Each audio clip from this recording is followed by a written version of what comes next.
I'm going to ask everyone to go ahead and get seated. Our program starts at 1:15, and we have some people joining us from online, so we know we want to get started on time.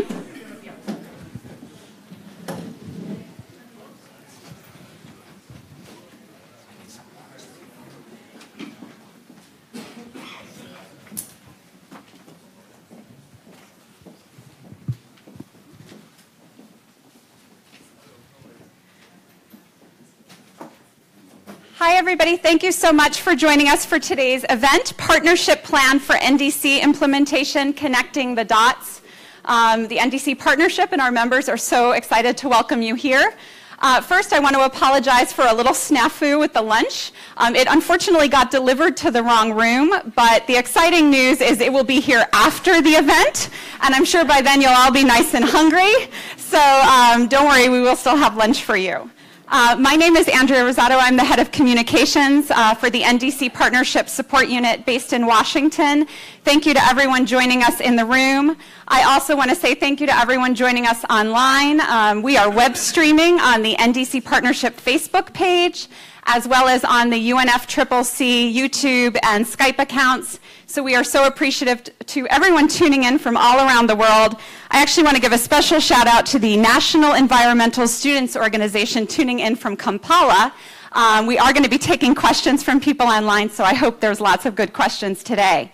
I just want to give a brief overview of our agenda.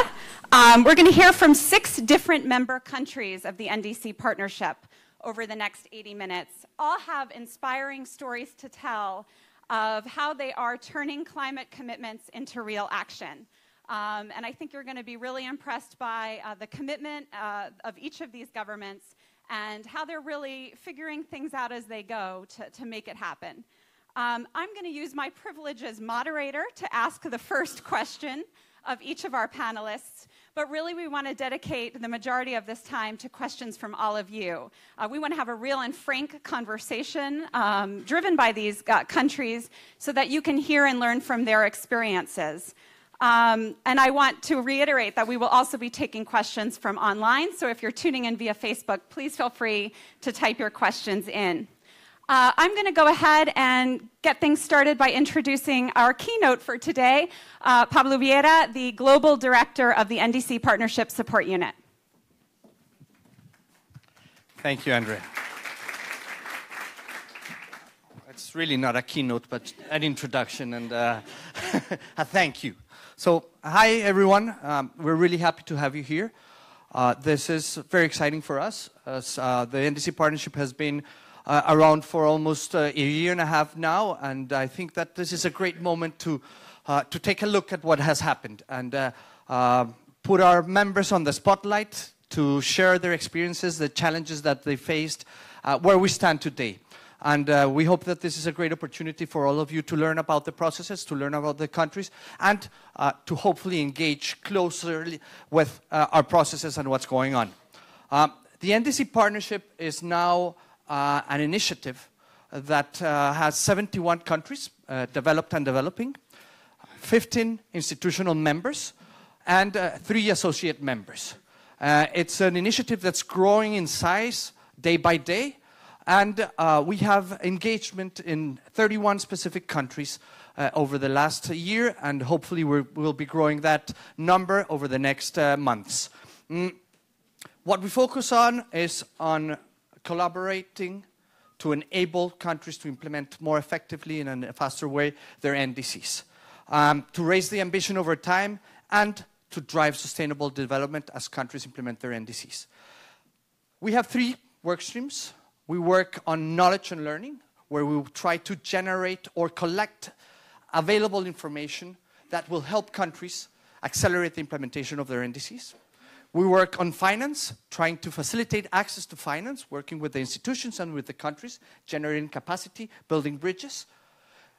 And we work in country engagement, where we work directly with the countries, supporting them in identifying the priority actions, identifying the specific needs, the gaps in support, so that then we can share this with the rest of our members to try to build those bridges and fill those gaps. Part of the country engagement process is what we call informally a partnership plan, which is that exercise where we bring together all the members of the partnership, working with the government, stakeholders on the ground, to identify those specific actions that are required for the effective implementation of the NDC, and identifying that available support and possible support to provide the implementation of these actions. And identify gaps in the process so that we can go to our network and find support for those. This will allow countries to define the processes, the politics, the actions, to facilitate access to technical assistance, to foster collaboration amongst across the governments and across the development community. This is a country-driven process. It's a government-led process, and it's flexible so that it can adjust to the specific needs of the different countries. It is a unique value proposition from the NDC Partnership, and we believe this is fundamental to prepare countries to plan and consult their NDCs and their processes and their actions, to coordinate national and international organizations and stakeholders, to find synergies and avoid duplication of efforts, to mobilize resources in the form of finance, technical assistance, capacity building, through our network, to promote transparency and to allow tracking of progress, and finally, to share the knowledge and the lessons learned on the ground to the wider membership. And we're seeing a lot of movement in our countries, as you will see today in our panels. But this doesn't come without any challenges. There's a lot of work that we need to do together to effectively move forward the implementation of NDCs at the country level. And I'm going to be focusing on 5 challenges that we have identified over the last year and a half. The first one is, well, the implementation of NDCs comes at a cost. And in many cases, countries did not know what was the cost of the implementation of their NDCs as they submitted it, because of the speed of the process and because of lack of capacity in many senses. And this will require countries to adjust their fiscal framework. And that's why it's so important to bring to this conversation the Ministry of Finance, the Ministries of Economy, the Ministries of Planning, because if this is not a whole-of-government approach, it will not work. The second is financing. There's actual financing out there, private, public, international, but the reality is that in many cases, it is very, very difficult for countries to access that. It requires a lot of time, it requires a lot of capacity, and it has a high transaction cost. So we need to work on both sides, on the supply and the demand of that finance, to prepare countries and organizations to accelerate that flow of finance. The third one is the mainstreaming, the importance of climate being part of the planning and budgeting processes at the country level. We have windows of opportunities in many countries around the world at this point, where countries are either revising or establishing their midterm plans, or their expenditure frameworks, or their new national development plans. If we don't get in there right now, if countries don't include climate action as part of that, we'll have to wait 2, 3, 5, 6 years. And we don't have the time to do that. So that's a huge opportunity that we have in front of us. Fourth, the linkage between the development agenda and specifically the processes of implementation of the SDGs. These two processes have to come together under a development vision for a country. If these are parallel tracks, we will miss a huge opportunity, and countries will not have the capacity to pay the attention and to dedicate the resources to both agendas. So we need to bring them together to avoid additional transaction costs. And finally, coordinated action from the support side. So from implementing partners, from development partners, in providing that support. As we will see today, the demand side is moving very quickly. Countries are identifying those priorities, those needs, those gaps in support. So we need to ensure that the supply side moves as fast as the demand side, so that we can effectively demonstrate that collective impact of working together. I would like to thank our panelists. They have very interesting stories coming from different places of the world, different parts of the process of this NDC Partnership Plan process. So we're going to hear very interesting stories, and we hope that you all have a lot of questions for them. Before I finish, I would like to present a very short animation that we have developed that explains what the partnership is, that shows how we do things, and what we do. So hopefully this will be a good introduction for all of you who are not very, very familiar with the partnership and our processes to understand better how we do things.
Um, uh,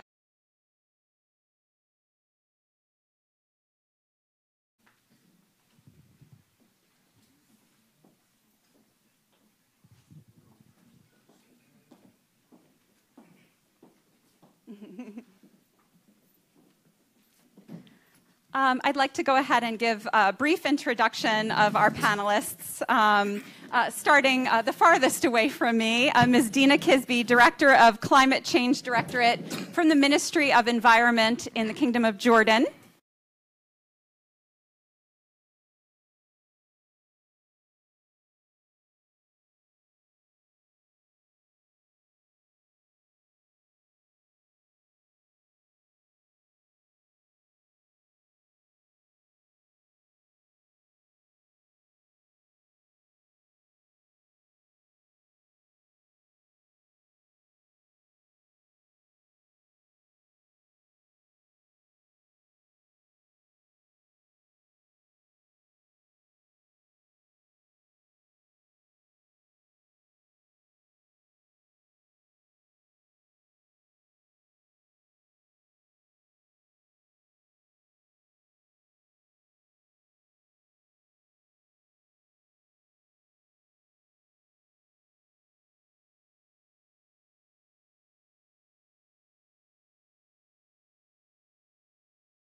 But to make that happen, you all have identified that the cross-cutting nature of the NDC requires cross-cutting coordination within the country. So we'd like to hear from you. This is not an easy question. What are the key challenges to intra-governmental coordination, coordination between your ministries, as well as coordination with donors for NDC implementation to happen? And how do you think the partnership plan can help address these challenges? Thank you so much. Is it working? Okay. Thank you so much, and thank you for giving me the chance to share Jordan's experience and the upcoming journey that I hope it's going to be an awesome one with NDC Partnership. But let me start by saying that I was superly skeptical when I was approached and we're trying to work for the NDC Partnership, and I thought, oh my God, it's going to be just another report put on the shelf and what needs to be done afterwards. But during our first meeting with our groups from the NDC Partnership, the one statement that was said was that we are not here in the aim of reporting, we're here to make implementation and action, and that was music to my ears. So in Jordan, just to put you in the context, we're a very small developing country. We have a major shortage on resources. We have an induced growth rates because of refugees. We have a very sensitive biodiversity system. So we developed our NDCs, and it's a combination of mitigation and adaptation actions. And with all these limitations, but we are well developed in our regulatory framework, and we feel that we are well established in that context. We have our climate change policy. We have our national green growth plan that was always put in trying to emphasize on its implementation. We are currently working on developing our climate change bylaw. And when you start getting into these details and trying to have this bylaw that puts an umbrella for the actual intersectoral exchange of data, you find out how much we lack. There are a lot of data, but it's segmented, whether it's in actual data, whether it's responsibilities, ownership, and actual financing. There are some ministries that are well equipped and they are realizing that NDCs is a tool for them, that they can actually access financing from this NDC. But there are a lot of other ministries that you need to actually emphasize on the fact that NDCs is a pillar for you.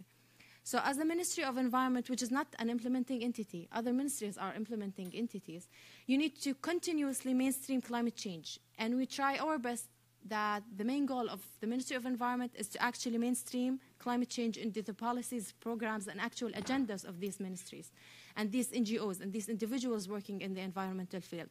If we get there, then this is a success story. During our development of our NDCs and all of our projects, we try to do them in a participatory approach because you need people to feel that this is not something that was imposed on them. This is something that they suggested. This is something that they need, so that you have that sense of ownership towards these projects and these ideas and policies and bylaws. And I feel that we had a success story during developing our NDCs. Nevertheless, because we didn't get anywhere afterwards, it was just a report in the eyes of these working in the environmental field. So here comes the NDC Partnership, and there was this meeting that we got all stakeholders and telling them, set up your priorities so that I can link them with finance. And that was a trigger for them to actually think of NDCs as a vehicle again. We revived that belief of NDCs and that it is an actual implementing tool for Jordan and for these ministries and institutions. So getting these stakeholders in one room, just saying their priorities, and it's not just that we know our priorities, but have you tried to figure out, like naming them 1, 2, 3? That makes you in a position that, yes, I need to focus on this, maybe I can uphold this, maybe I need this at this time, and maybe I can just adjust that accordingly. And this is where NDC Partnership came in handy. So now ministries, each ministry, and you can't imagine how much they were enthusiastic about this, that they are setting their priorities and sending them officially stating that, can you please set this as a priority on behalf of Jordan? And this is, as Ministry of Environment, what we are trying to do. And for that, I hope that it will be the link between what priorities are and how we can link them to financing. because there's a segmentation of financing and a lack of financing that we cannot actually proceed the way that we envisaged that we will be proceeding. And for that, I think that's about it. Thank you. That's great. Thank you.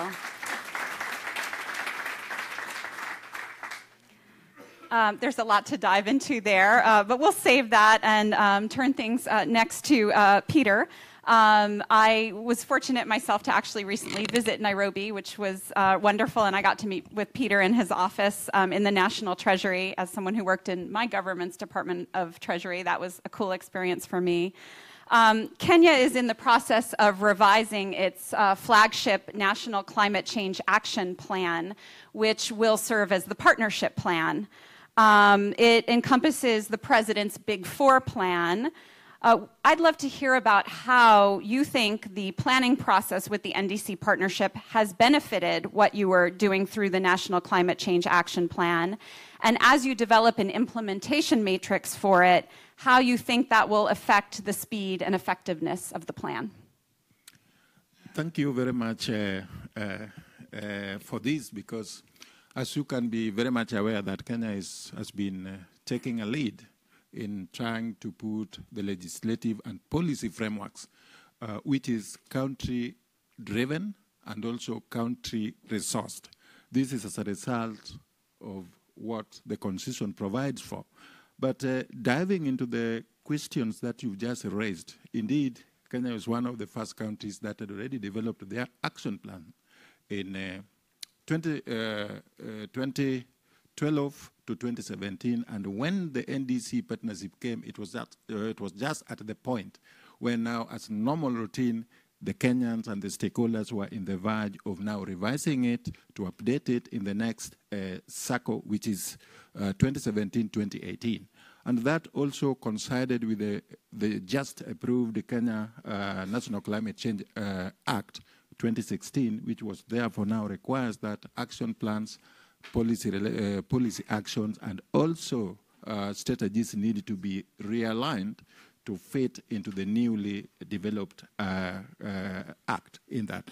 So what did the NDC brought in? It brought in a plethora of actions and activities and energized the partnership and coordination framework, which now moves the actions which were now required to take the development of the action plans to the next level. And indeed, as we are sitting now, the National Climate Change Action Plan has already been, it's in its first draft.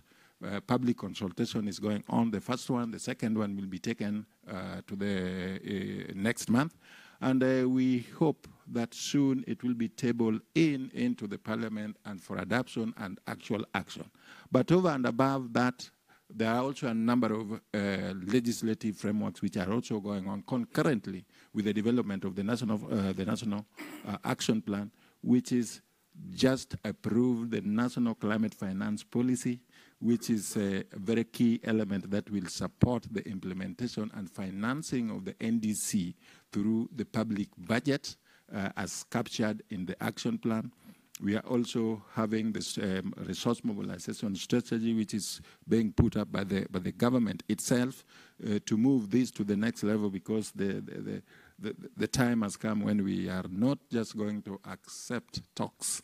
It is action, it is putting resources into it, and we are leading it. And finally, the NDC is also willing to work with us very closely, because we are in the process which is being led by the National Treasury and the Ministry of Environment and Forestry to set up a domestic climate change fund, which is also at an advanced stage, which will definitely support the realization of the Kenya National Determination contribution to address our climate change obligations in terms of financing, in terms of policy, and in terms of building the resilience.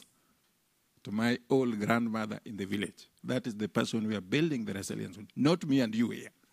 The climate change is at the local level where the droughts are affecting the livestock, no water, no food, and that is to us is the impact and the assessment that we will now take to the people that, yes, we have made the people to be resilient on this. Thank you very much.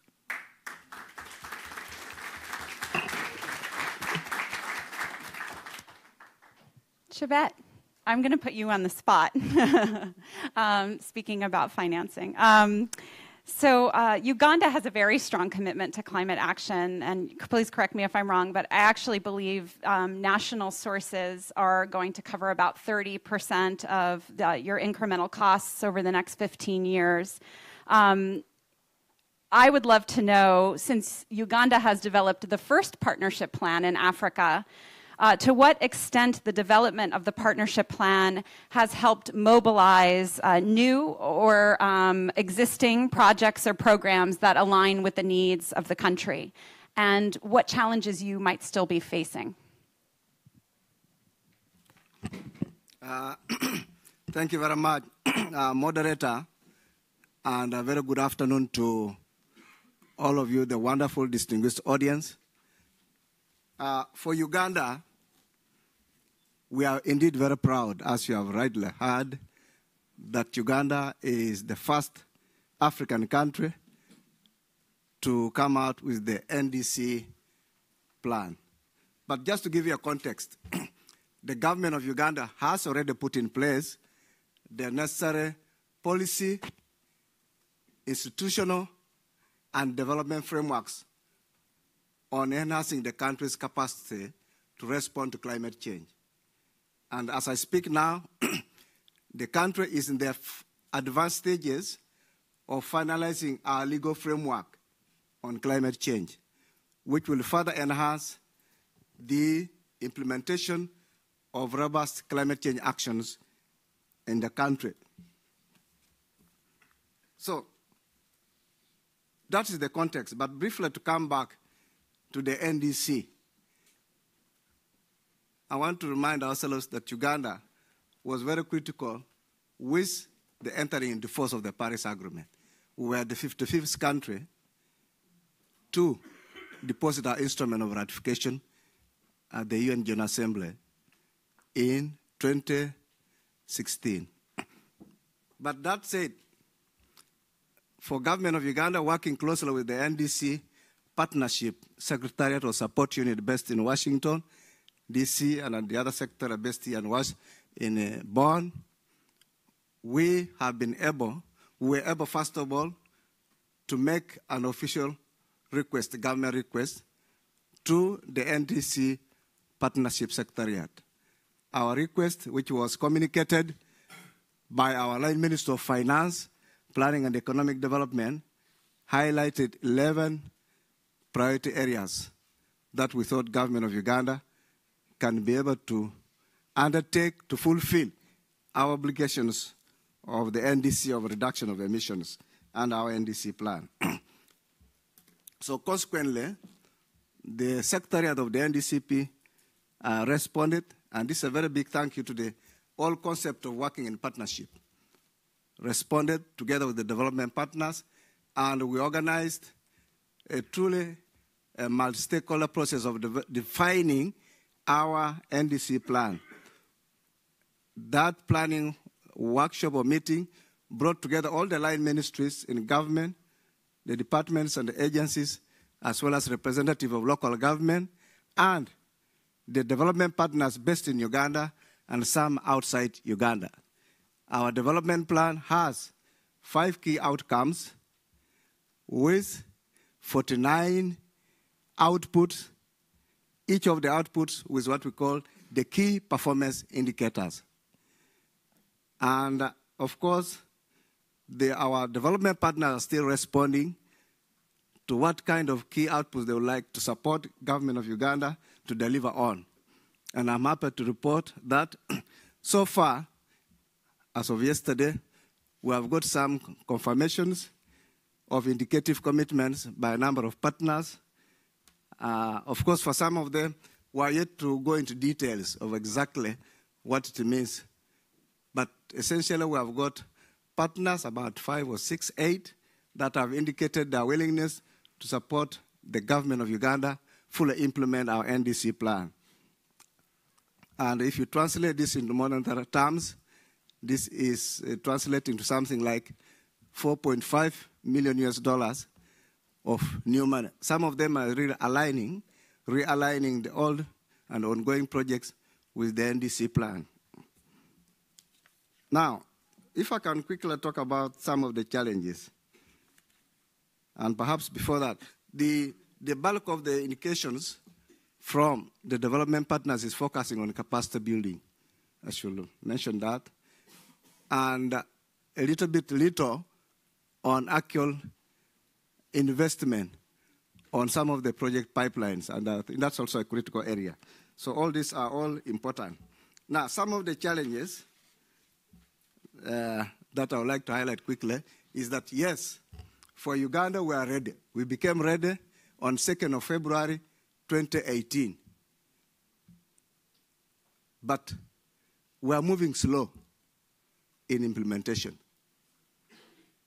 And this is why I would like to urge and strongly appeal to our development partners, those who have made commitments, those who are yet to make commitments, to help us move fast into action.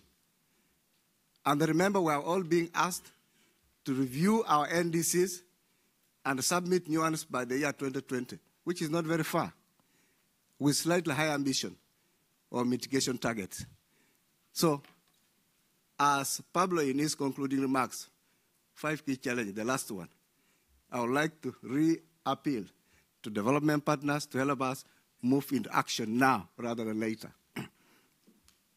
2, one of the challenges we're seeing is a bit of loss of time when we're engaging with different partners. The question is, if a partner A says they will give us technical assistance, we approach that development partner. No, first of all, we'll approach the NDC support unit. Then they will tell you, no, deal with the development partner directly. Development partner say will communicate with one institution in government. So we are at a loss. And we are seeing this as a challenge where we are going to lose time. So I would like us to put a lot of thoughts in terms of minimizing time so that we have a shortcut to action.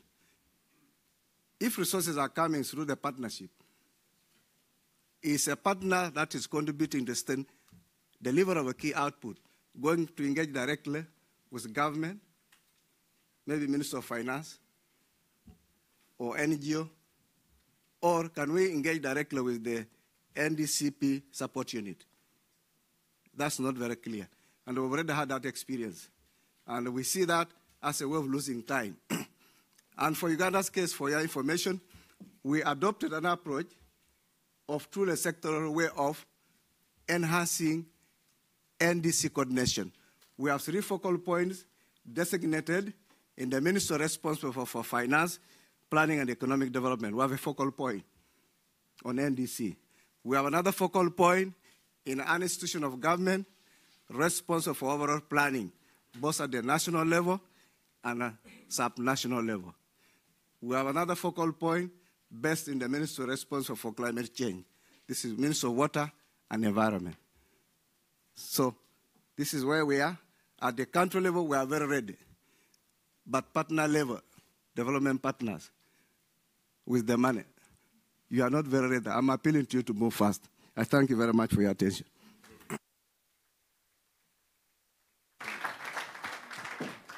Thank you so much.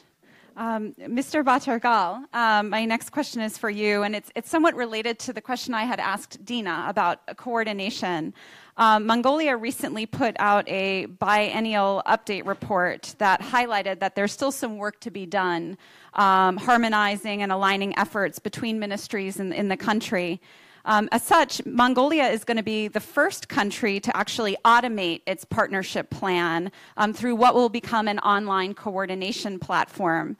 So I'd love to hear more about that from you and how you think this will better coordinate the implementation of Mongolia's NDC.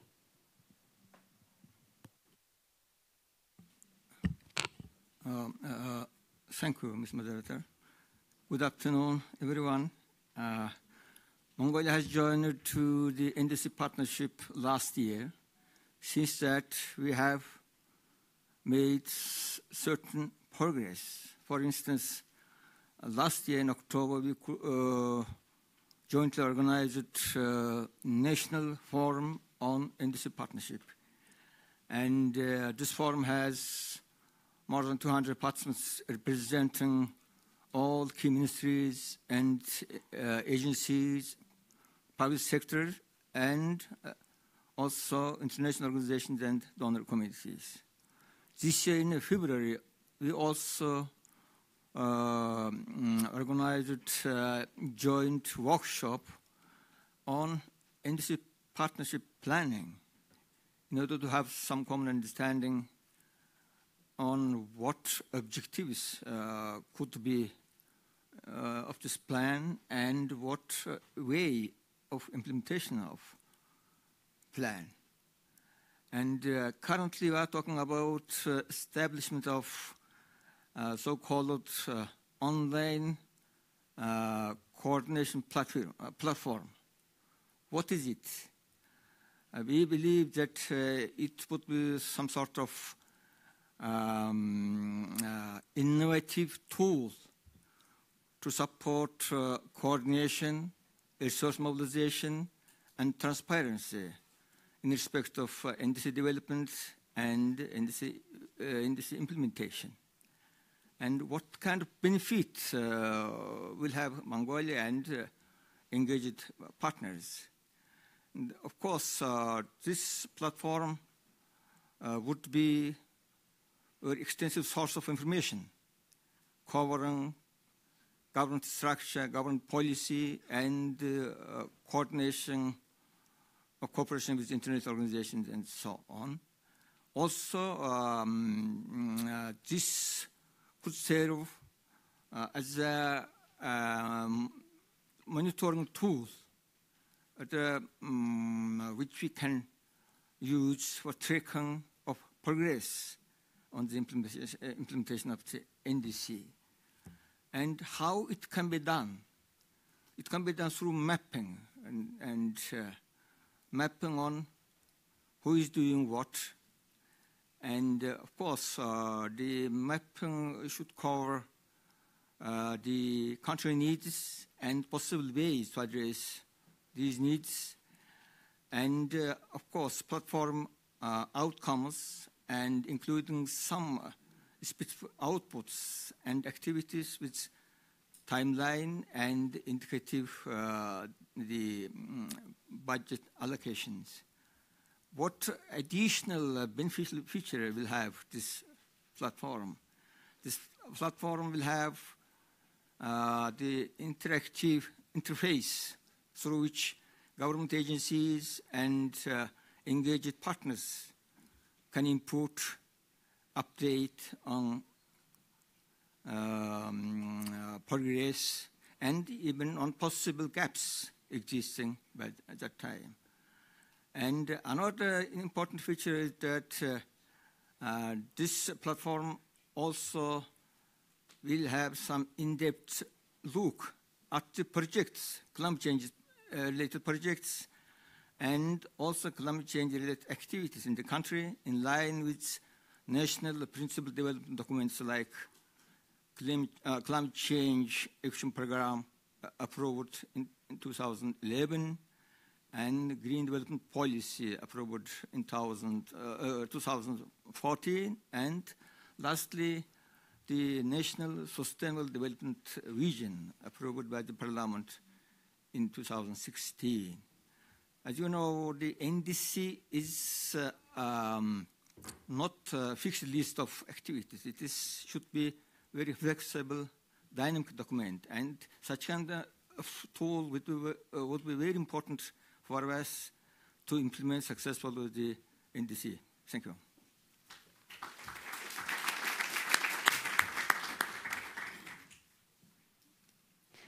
Mirko, if it's okay, I'm going to skip over you, but don't worry, I'm coming back because I'd like to address the next question to Marlon. And Marlon is actually going to respond in Spanish. My colleague Cayetano is going to translate for everyone. I'm happy to sit up here and say that Honduras is actually the first country in the NDC partnership to approve its partnership plan.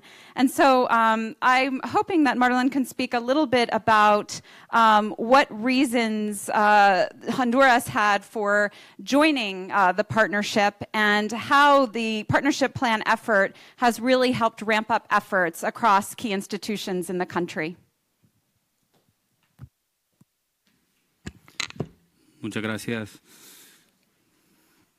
El Estado de Honduras se adhirió a la Convención, a la Cumbre de Cambio Climático en 2015 y simultáneamente creó la Oficina Presidencial de Cambio Climático. Eso en un claro mensaje de prioridad del tema de cambio climático en la administración pública. The Republic of Honduras in 2015 joined the Paris Agreement and created the Presidential Office of Climate Change, sending a clear message of the priority climate change has in the public administration. Honduras es uno de los países, de los 3 países más vulnerables del mundo. Traducido esto en términos prácticos, el modelo de desarrollo debe internalizar cambio climático y desarrollo sostenible, ¿no? No puede tener un modelo de desarrollo en una dirección y algún proyecto de cambio climático aislado. Honduras is one of the 3 most vulnerable countries in the world to climate impacts. In practical terms, this means that the country's development model must internalize climate change. There can't be a development model heading one way and climate action heading a different way. La Oficina Presidencial de Cambio Climático en Honduras tiene al menos 2 mandatos muy claros. El primero es la gestión de la cooperación y el segundo, la coordinación interinstitucional de las entidades relacionadas a cambio climático. Estos 2 elementos permitieron a la oficina inicialmente sumarse al NDC Partnership y en segundo momento tener convocatoria a los sectores relacionados para la construcción de la hoja de ruta. So the Presidential Office for Climate Change has 2 clear mandates. One is cooperation management and the other one is interinstitutional coordination. These 2 elements allowed the country to join the NDC Partnership, given the alignment to the NDC Partnership guiding principles, and subsequently convene all key sectors to elaborate the roadmap, which is the partnership plan, for the country's NDCs till to 2020.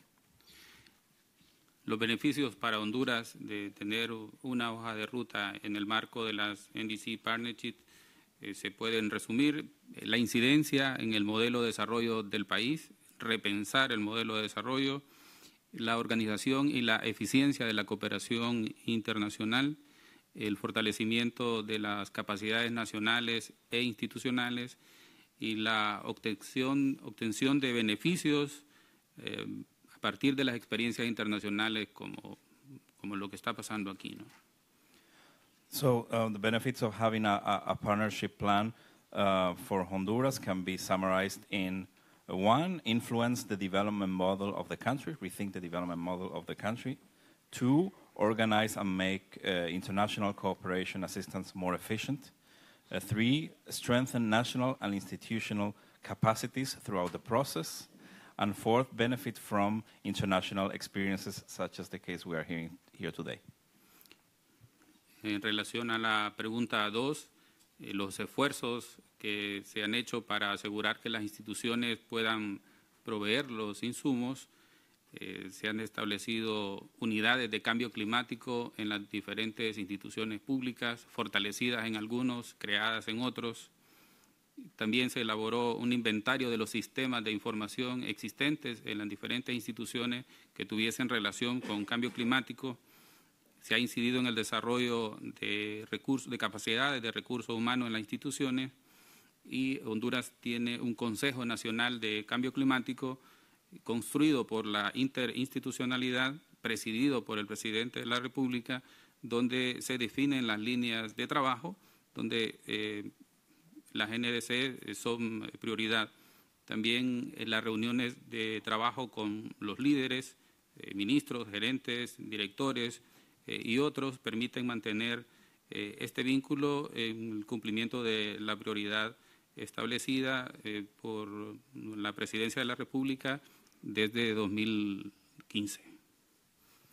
And regarding the efforts to ensure that key institutions participate in the process, the government of Honduras has created and strengthened and involved the climate change units within key institutions, elaborated an inventory of information systems related to climate change, carried out workshops for the human resources strengthening within key institutions. There's a National Council for Climate Change, which is presided by the President of the Republic, and where climate change, where the NDC is one of the key workflows, and continuous meetings with sectoral leaders, ministers, management in general to keep all the action alive. Muchas gracias.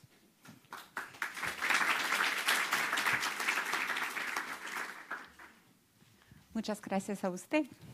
I'm going to go back to you, Mirko. You can't tell, but he's actually sitting up here wearing many hats. He's up here today as a representative of the NDC Partnership Steering Committee, as a development partner from the Netherlands, a country that is a strong advocate for sustainable economic growth. So, Mirko, what I wanted to hear from you is how you think the partnership plan can benefit a donor country, and what early signs of progress you feel you're seeing so far. Thank you, Andrea. Good afternoon, everyone. Just to make it clear, I'm really speaking on behalf of the Netherlands and not the full steering committee. But I hope that what I'm going to say resonates with some of the other members on the steering committee. Maybe to begin with a few words about why we got involved as the Netherlands. The Netherlands has been a very strong supporter of the NDC partnership from the very beginning when the initiative was launched. And I must say, we're very impressed with the progress made to date. It's only 18 months since the launch, and we've indeed seen a lot of good work being done by Pablo and his team. And the progress is not just in terms of building the organization, this initiative, and expanding the membership, which has gone really fast. But it's also on the side of actual implementation that progress is being made. And as we all know, NDC implementation is what it's really about, and it's a monumental task, even more so for developing countries, which is why the Netherlands decided to get involved and assist where possible. In the beginning, we really focused on helping to build the partnership organization, but now we're also looking into becoming more engaged in the process on the ground, which is what we're talking about today, in the member countries themselves. Unfortunately, I haven't been able to participate in any of the scoping missions or partnership plan workshops that have taken place so far. But fortunately, some of my colleagues in embassies have, particularly in Vietnam, Kenya, and Uganda. And I heard some very good reports. The engagement process varies from country to country, as all countries are different and have different institutional setups.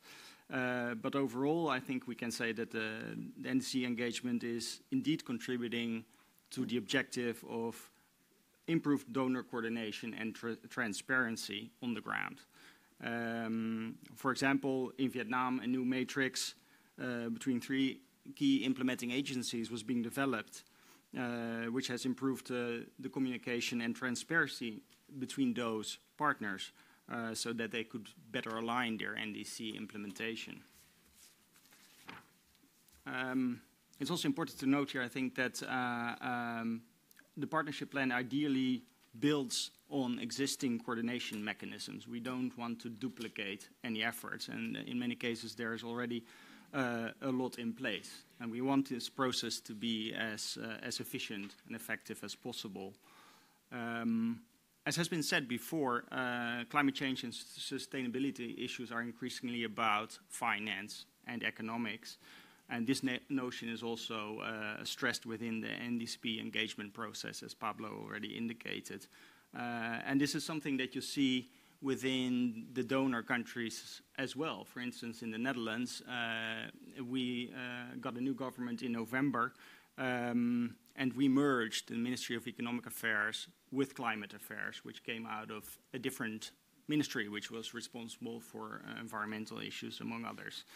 So it shows that we are also raising ambitions domestically. And the same goes for our international ambition. When it comes to this finance side, in Uganda, you could see that the partnership plan brought in all these actors such as GGGI, World Bank, Green Climate Fund, African Development Bank, to frame the discussion about finance and economics. And it's also illustrative that the NDC partnership has focal points in both the environmental ministries and the finance and planning ministries, as was mentioned before. An important objective for the Netherlands in this whole process is to bring the NDCs and SDGs closer together in development planning. Again, to avoid double work and to align all the different efforts. And I think we can say that there is some improvement here, and there is enhanced coordination, but there's still a lot of work to be done as well. It's just early days. From the donor country perspective, maybe a few words. I see several benefits. The enhanced coordination and transparency resulting from the multi-stakeholder workshops and partnership plans can make all our efforts more effective. So the Dutch efforts, but also of all the other development partners. And the matchmaking approach being followed brings demand and supply for assistance closer together and can unlock the finance more easily. Our main concern, in fact, about this initiative is that it's moving so fast due to its initial success that capacity is being stretched, and actually supply, as Pablo mentioned, is starting to lag behind. So this is actually a message that we ourselves should take to heart, the Netherlands, but all the other donors as well. So basically everyone has to step up and do more. In that light, the Netherlands has decided to play its part, and we're now also engaging at the country level, helping governments with in-country NDCP facilitators, and we have started this engagement in Jordan and Uganda. Thank you.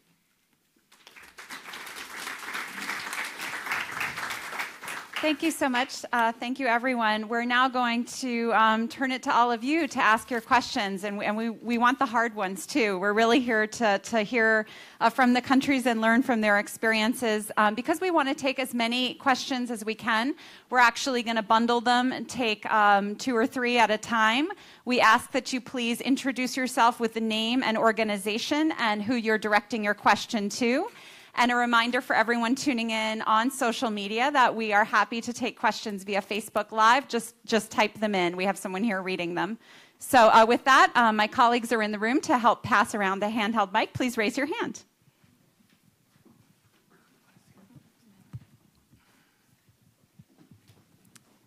Yes, hello. My name is Sasha Gabizon. I'm from Women Engaged for a Common Future. We're a network of women organizations working on sustainable development and climate, and with local partners in many countries, also where we have seen now activities of the NDC partnership. And my only question is really, are all of you making sure that you're also engaging the gender equality and women's rights organizations when you're holding the consultations?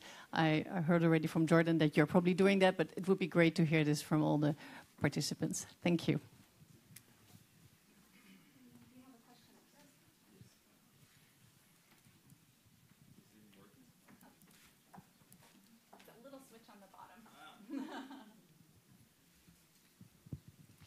Okay.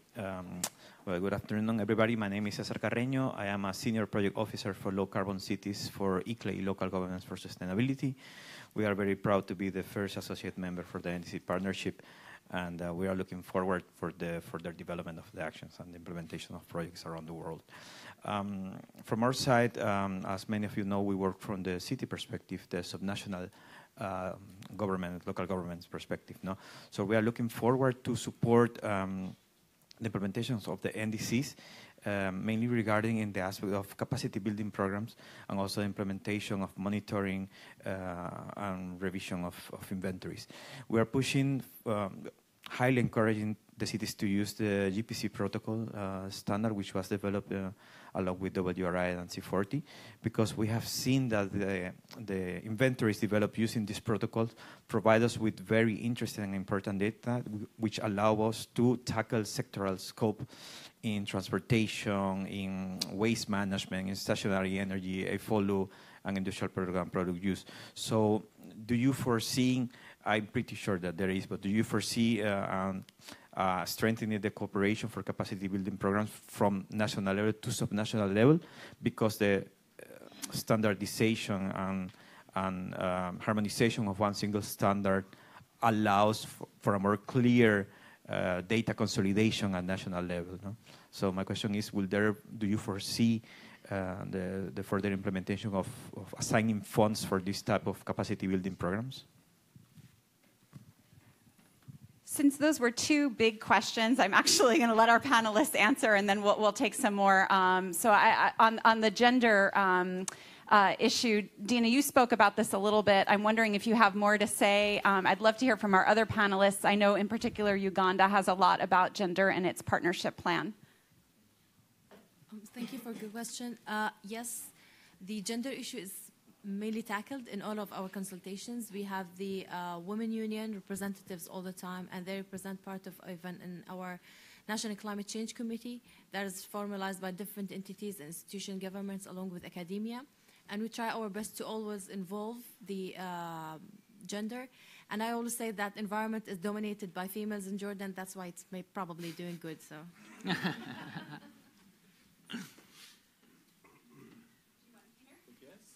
Gender is very key, and in Kenya, gender is provided for in the Constitution. We cannot do anything unless we have 1/3 at least. And in all our consultations, gender consideration is key, and by number and by age. So yes, we take it seriously, and we empower them in terms of training and understanding of climate change-related issues before we take a program.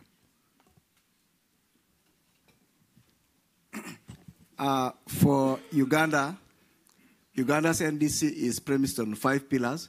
One of them is gender. So it goes without saying that in whatever we're doing, whether in terms of planning, policy, up to implementation, gender is a very key component.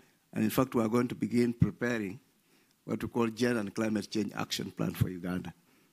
On the second question on the role of ICLEI, yes, we welcome ICLEI, and indeed, part of my delegation had a very fruitful discussion with your team of ICLEI with the view to supporting or focusing capacity building requirements on the cities. Cities in Ugandan context include even small ones, what we call town councils, town boards, and municipalities. Thank you. Gender issues very difficult issue in Mongolia, because in Mongolia, not like in other countries, more educated women and more educated women has better employment and so on. And now sometimes we are joking said that we have to address more men issue rather than women issue. And but to address somehow the international organization document, usually we report something, but in that term a little different issue. But subnational government, of course, people also think that Mongolia is a nomadic society, maybe no any city and so on. But nowadays, more than 60% of Mongolia people are living in settlement areas. And city life is quite new one for us, and we have to address not only just climate change issue, also some how to live in cities, also a big issue, and we really starting to address this issue. Thank you.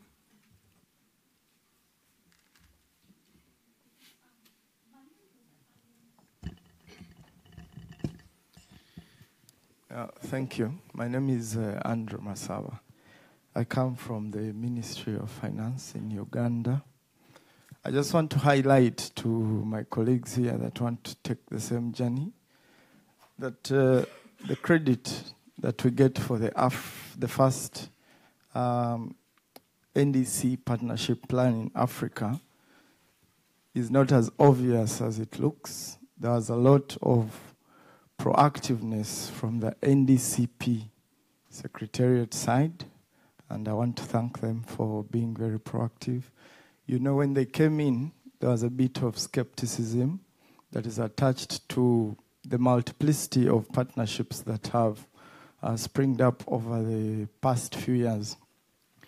And so it wasn't easy to open up so easily, and I think it is something that is happening in many of the other countries. But in relation to that, then my questions go to the Secretariat. The first being that with all these partnerships springing up, what is the strategy for remaining the most relevant and for attracting the countries to think that this makes more sense than the other partnerships? And then two, just quickly highlight one or two flagship projects that the partnership has attracted financing to in terms of the objective and the amount and the progress of the same.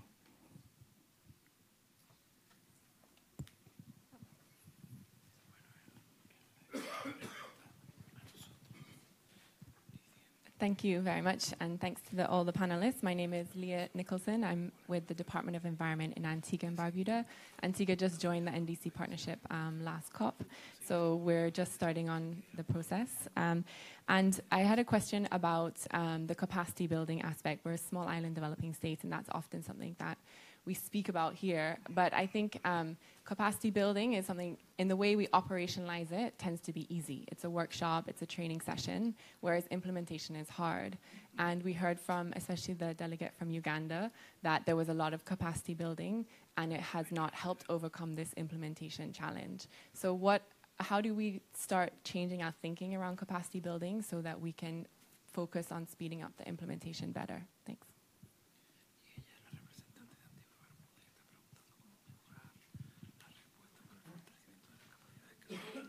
Hi, I'm Orestes Anastasia from the Global Green Growth Institute, one of the NDC Partnership institutional partners.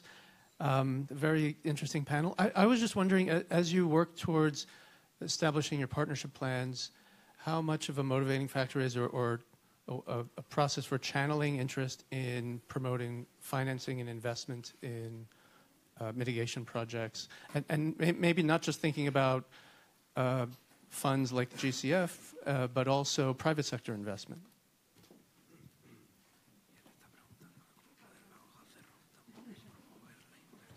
Why don't we start with that last question around funds, private sector investment? Is there anyone who would like to respond to that?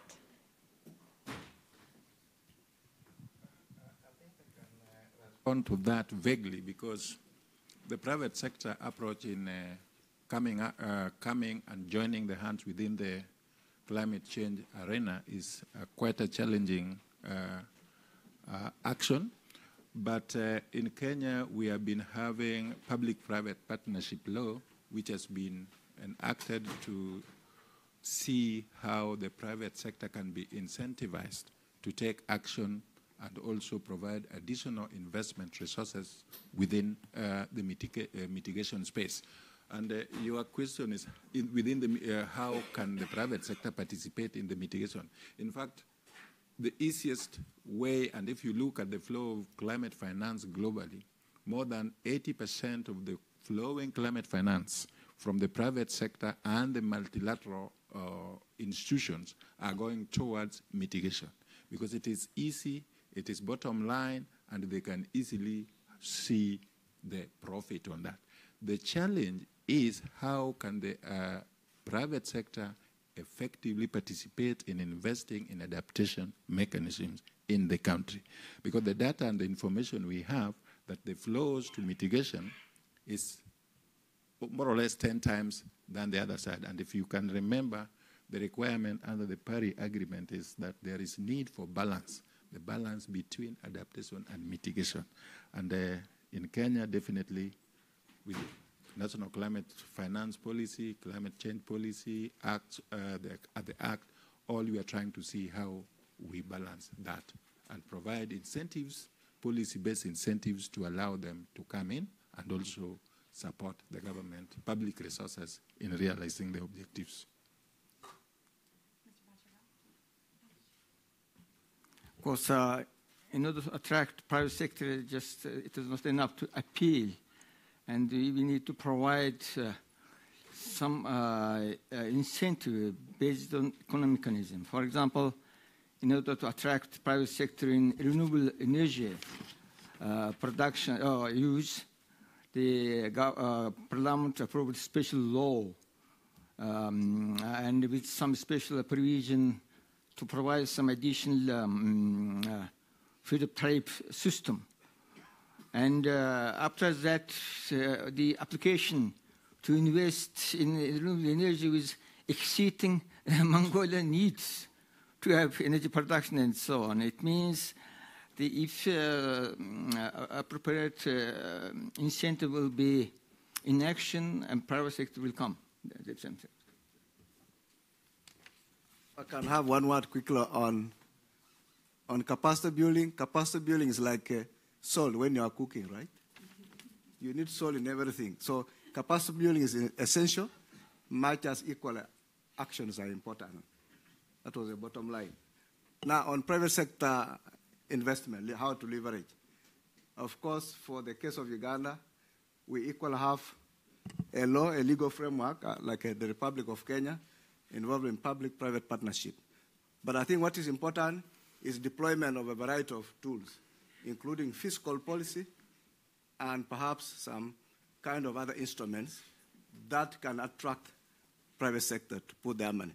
Most of them, of course, after making profits. So I think as a partnership support unit and partners, let us think about a variety of instruments to catalyze additional private sector investments into NDC implementation.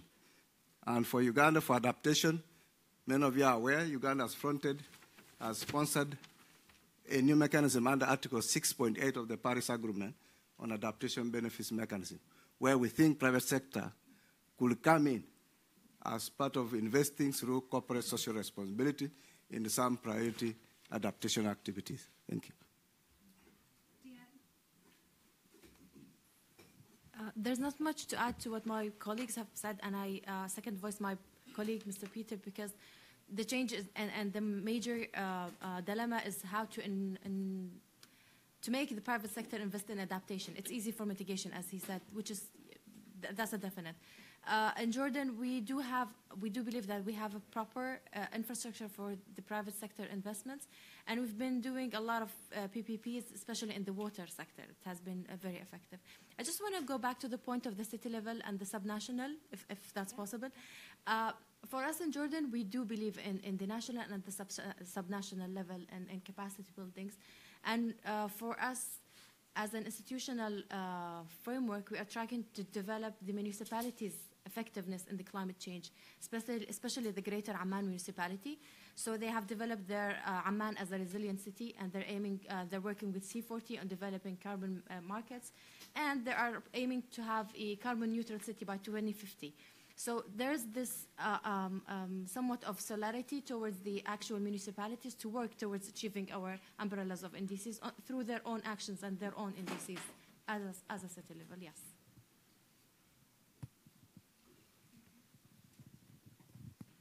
And I'd actually like to toss it back to Marlon, who I think wanted to address the gender question and maybe some other things here. Muchas gracias.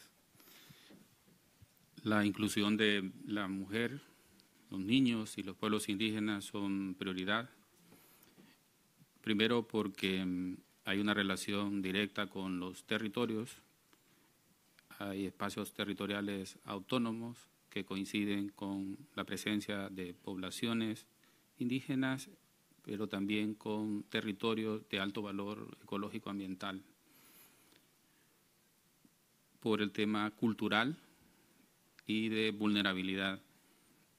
Honduras está promoviendo incluir en la educación formal la educación en cambio climático, y se están elaborando los contenidos que permitan hacer actividades prácticas de los niños desde los centros educativos. Mujeres y niños más orientados, en el caso de la hoja de ruta, a adaptación, pérdidas y daños, básicamente. So inclusion of women, children, and indigenous populations is a priority for Honduras. There is a direct relationship to the different territories in the country.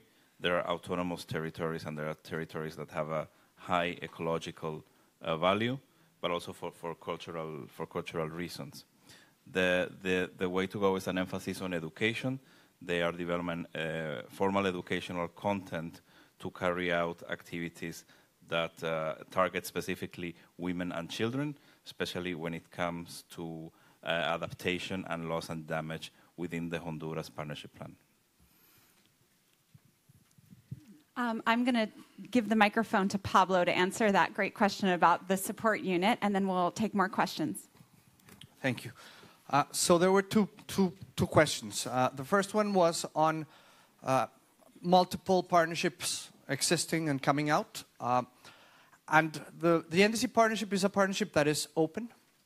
Anyone can be a member, including other partnerships.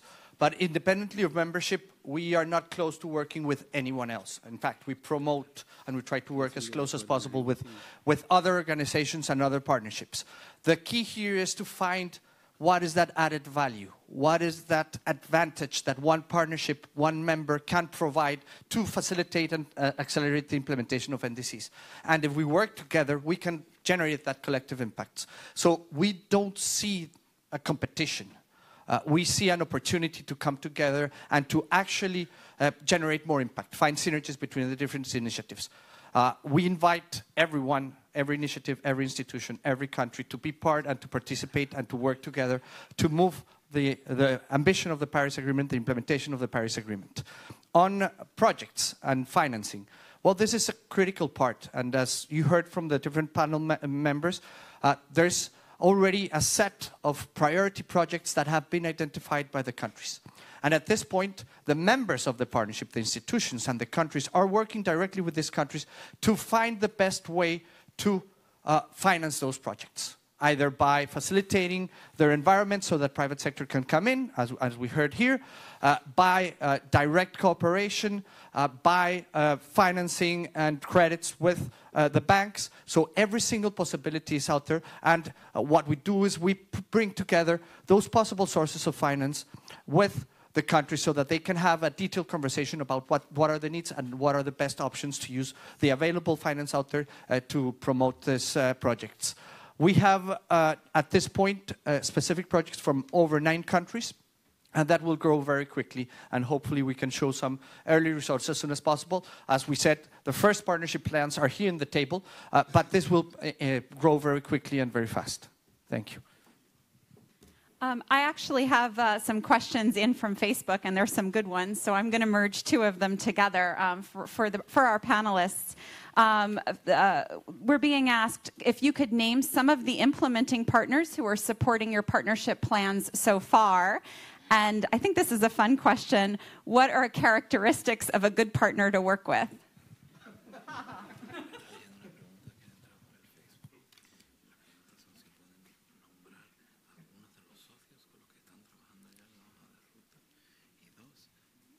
Does anybody want to go first? Mr. Boucher, go. Who is good partner? Partner who has money. Because, you know, just this is very interesting surprise or consistency.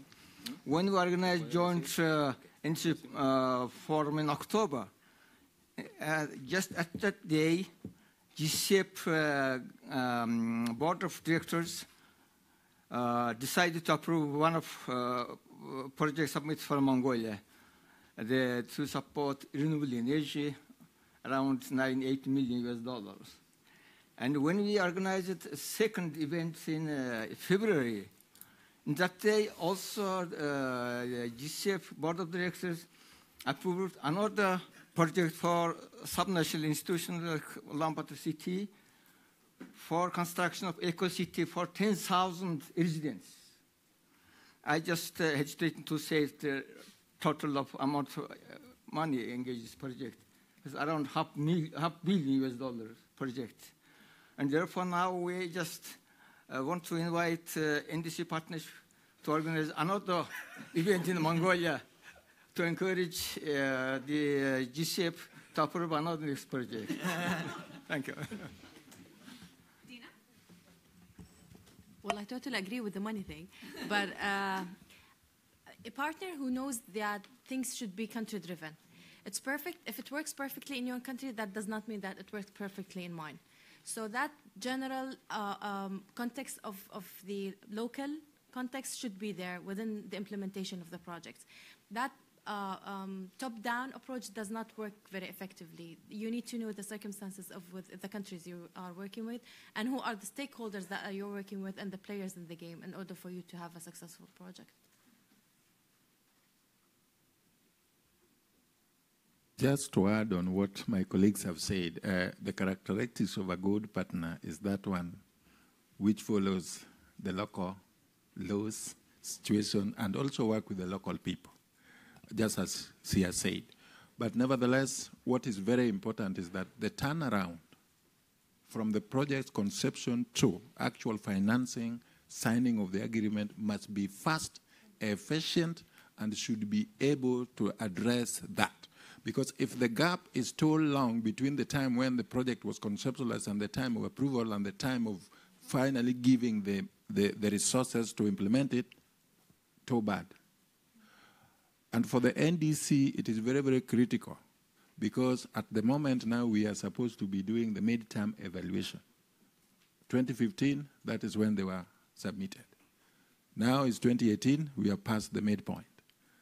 If there is still talking, running around, and 2020 they will be reporting, then the point may be missed. So the development partners should be focused, work with the country delivery partners directly, and ensure that the time in terms of turnaround is taken care of. That would be, to me, a good partner.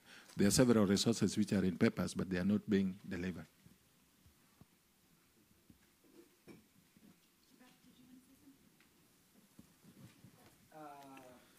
I really don't have anything useful much to add, but what is important is that any true marriage of partnership must truly deliver. So that's how I want to summarize it.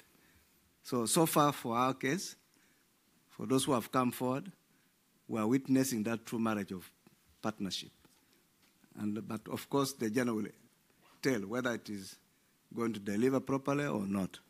But we believe it will deliver.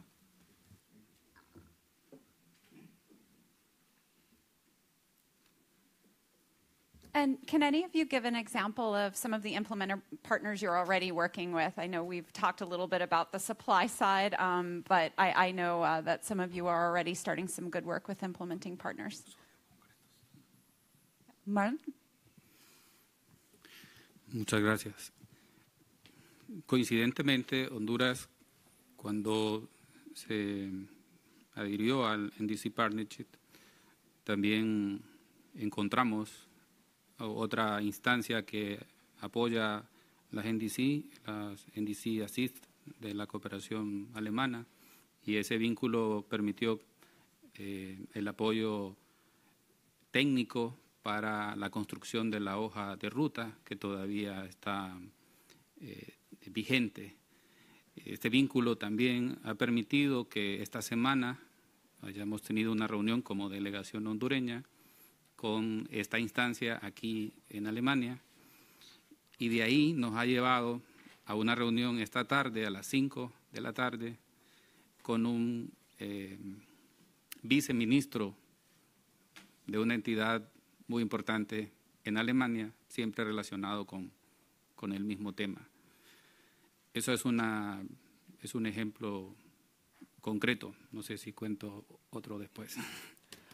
So, in the case of Honduras, the government would like to highlight the important role that the GIZ has played through the NDC Assist project, which has facilitated the partnership plan elaboration process through the provision of technical support, and that it's still ongoing also for implementation.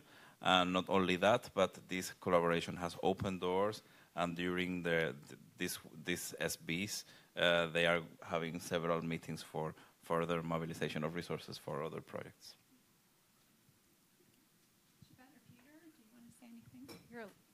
Yes, in Kenya, also just as Honduras, GIZ and USAID came up with the support of the NDC Partnership, and have been supporting the consultancy in terms of TA for the development of the National Climate Change Action Plan. And as I mentioned in my opening remarks, that the draft is in the next stage, and we think that if the support is continued, then definitely there will be, it's a good show that something is coming out sooner than later.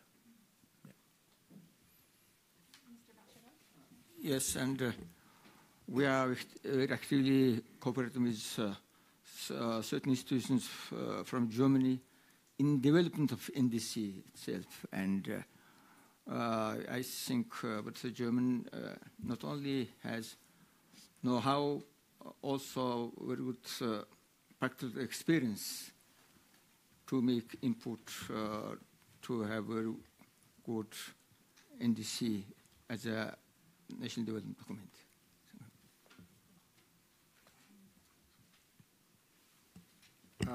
For Uganda, as I stated earlier, there are still discussions ongoing, but I can cite some of the partners who have already made commitments.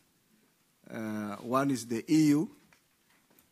He has made something reasonable towards climate-smart agriculture and agriculture adaptation. Sweden has made indications on supporting aspects of capacity building. GIZ and the German government in general as trying to realign some of the ongoing projects, but we believe they will also come out with new projects. Austria has made indications for some support on mainstreaming climate change in about 5 sectors beginning next year. GI has made indications in supporting us with the MRV side. And we have some NGOs. Conservation International has indicated some few areas of support, IUCN.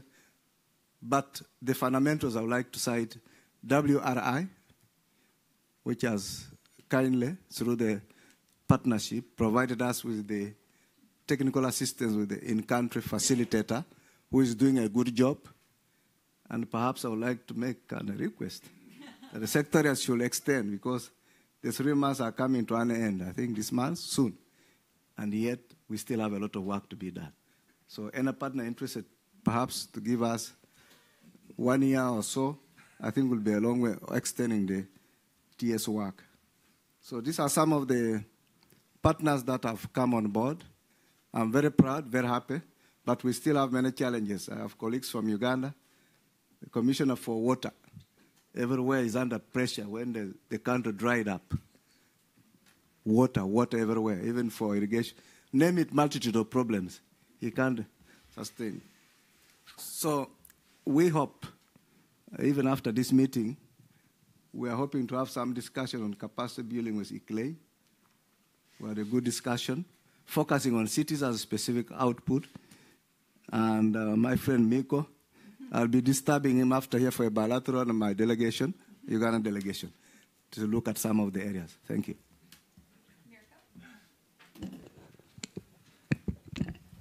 Yes, let me just respond to the request that you posed.